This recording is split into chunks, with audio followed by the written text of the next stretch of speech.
अरुण, जल्दी से 2 या 3 आप टैक्स से रिलेटेड कुछ प्रोविजंस बताना चाहते हैं। फाइन प्रिंट क्या पढ़ा है आपने, बताएं। 4-5 points. Number 1, anti tax avoidance measure, मतलब टैक्स इवेजन कम करने के लिए बहुत मेजर्स हैं।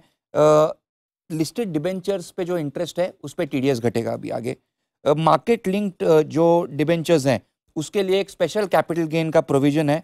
जो अनाउंसमेंट किया था उसमें वो बराबर आया है फाइनेंस बिल में कि 10 करोड़ तक ही आप कैपिटल गेन का री इन्वेस्टमेंट रेजिडेंशियल हाउसिंग में कर सकते हैं।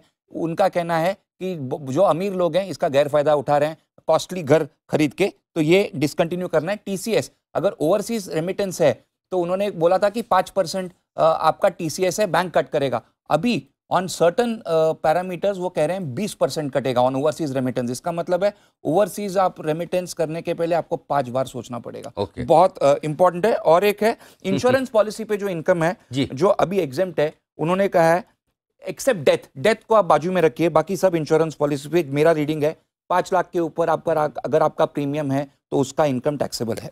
ओके, तो यानी कि इसलिए सारे इंश्योरेंस स्टॉक्स भी ये मेरा यानी कि अगर जब इंश्योरेंस पॉलिसी मैच्योर हुई, पैसा वापस आया, 5 लाख रुपए से ज्यादा मिल रहा तो टैक्स देना। 5 लाख रुपए से ज्यादा अगर आपने प्रीमियम भरा होगा तो। प्रीमियम भरा तो अरे हाँ, तो मतलब बड़ी पॉलिसी। प्रीमियम अगर आपने 5 लाख, पहले 2.5 लाख तो कर दिया ना पहले। नहीं, इनकम फ्रॉम इंश्योरेंस पॉलिसीज अगर 5 लाख के ऊपर अगर आपका प्रीमियम हो तो वो इनकम टैक्सेबल है as per my reading. Section 80C निकल गया तो निकल गया ना, तो उसके बाहर है, वो चेक करना पड़ेगा। बट प्रैक्टिकली लॉजिकली एनपीएस भी नहीं रहेगा। 2 ही सेक्शन उसमें रखे हैं, वो इररिलेवेंट में पढ़ रहा हेल्थ इंश्योरेंस वाला भी नहीं है, हेल्थ इंश्योरेंस का भी नहीं। 80D रहेगा, 80D तो रहना पड़ेगा, 80D तो होना चाहिए।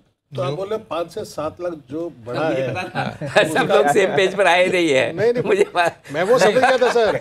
मेरे लिए तो ये हो रहा है कि एटीसी में आ गया। सेक्शन 80C है या नहीं है, उन्होंने नहीं रखा है। 80C नहीं है, खाली एनपीएस का और हम चेक कर लेंगे। लेकिन हाँ, जहां पर 5 इकोनॉमिस्ट हो वहां पर 6 राय आती है, और जहां पर टैक्स एक्सपर्ट 3 हो वहां कितनी भी एक ही है। अनिल भाई, 1 लाइन की गवर्नमेंट को चाहिए कि लोग नए रेजिम में जाएं। वो पुश तो कर रहे हैं, इसमें कोई डाउट नहीं है। तो उसके लिए नंबर 1 सोल्यूशन है अगर 15 लाख के ऊपर 30% है और उसके और तब तक सिर्फ 20% है, तो दे आर ट्राइंग कि मिनिमल एग्जेम्पशन लोग उसी पे जाएं।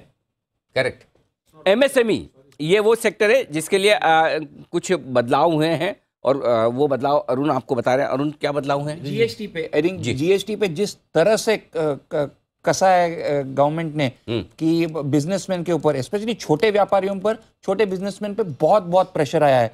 तो जीएसटी में अभी अरेस्ट करना हो जो पावर्स ऑफिसर के पास है, उसके लिए मिनिमम 2 करोड़ का डिफॉल्ट होना चाहिए। पहले कितना था? 1 करोड़।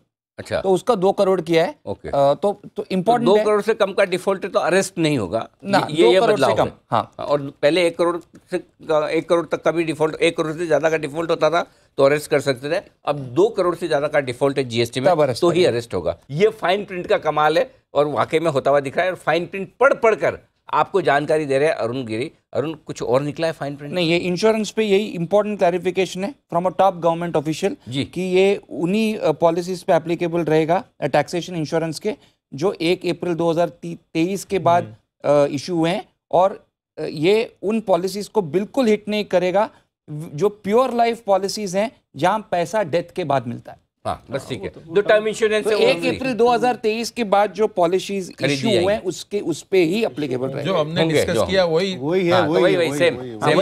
तो बोलो ना, ओसवाल साहब ने एकदम परफेक्ट बताया। ये बोलो, बताओ ओसवाल साहब, मंत्री साहब आपके दोनों राइट और लेफ्ट में जो बैठे हैं एकदम परफेक्ट विश्लेषण कर रहे हैं। बहुत बहुत बधाई सर आपको।